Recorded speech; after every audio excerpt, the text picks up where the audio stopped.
গ্রামের ছোট্ট মসজিদের ইমাম ছিলেন হুজুর আব্দুল হাকিম। অত্যন্ত পরহেজগার, শান্ত স্বভাবের একজন মানুষ। গ্রামের মানুষ তাকে খুব ভালোবাসত, কিন্তু সবার মন তো একরকম নয়। গ্রামে আরেক মুসলিম যুবক ছিল রাশেদ। হিংসা তার মনে আগুনের মতো জ্বলত। মানুষের সম্মান আর ভালোবাসা ইমামের দিকে দেখে সে মনে মনে প্রতিশোধ নেওয়ার পরিকল্পনা করছিল।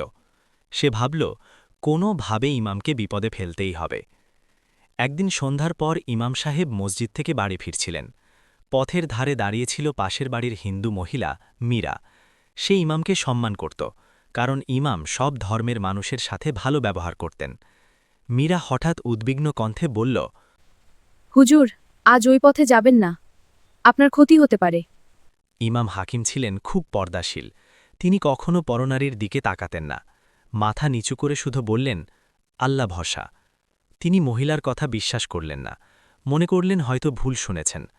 সময় কেটে গেল, রাত গভীর হল।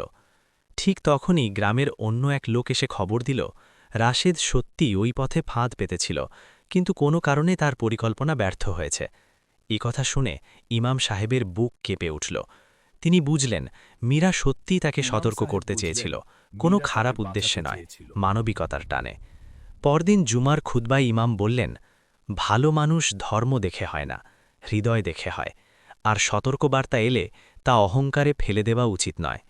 সেদিন থেকে রাশেদ নিজের ভুল বুঝে তওবা করল, আর গ্রামের মানুষ শিখল, মানবতা, সতর্কতা আর বিনয়, এই তিনটি মানুষের প্রকৃত শক্তি।